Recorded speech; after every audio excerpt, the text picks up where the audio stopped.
So just an update on the $600 Beamer.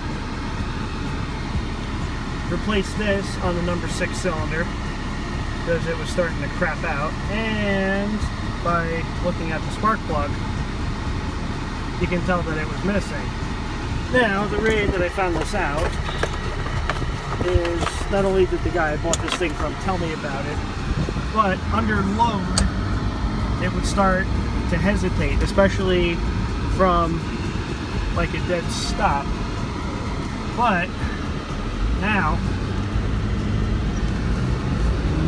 has absolutely no hesitation, winds all the way up with no problem,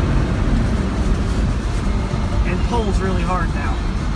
I pulled all the other spark plugs out of the other 5 cylinders, and they're not bad looking, but they are definitely worn.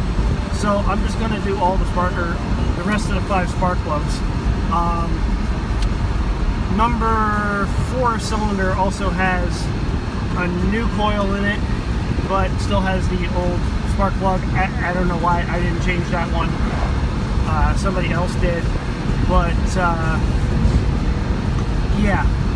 However, the other coils are testing good. They have good resistance. And when I swap out the spark plugs, this thing's going to run a hell of a lot better. And it's not running bad now. Since I fixed the electrical problems, I mean, I still got to deal with the alternator problem. But I've put about, I accidentally reset it trying to figure out how to set the clock. But, okay, yeah, so it's not too bad. So I put about 100 miles on this car since I got everything electrical straightened out with it. Again, still have to do the alternator, but as you can see, I have absolutely no warning lights on. I am still only about $10 into this car when it comes to parts, and it's running beautifully. I'm probably going to have to put another $200 to $300 into it to get it 100%. And I found out what that stupid light means.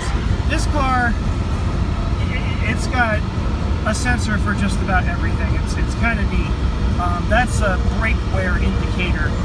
And now the brakes on this are fairly new.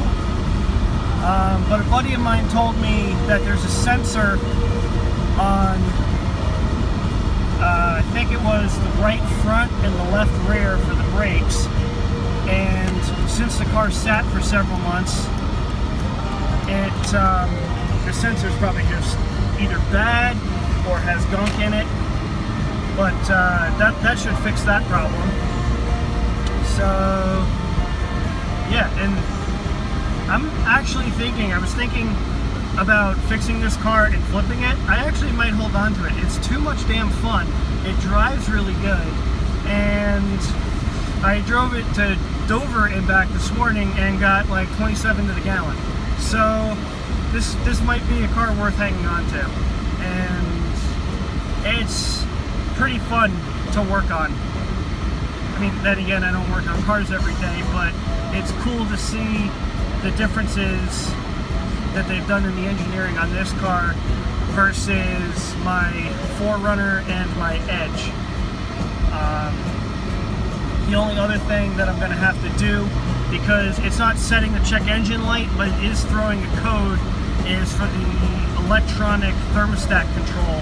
So I'm going to have to get a new thermostat. Again, that's not a lot of money. So, you know, I'm basically fixing this thing little by little as I can. It's kind of nice that I have a light week with work, so I can, you know, spend a couple of days with this car.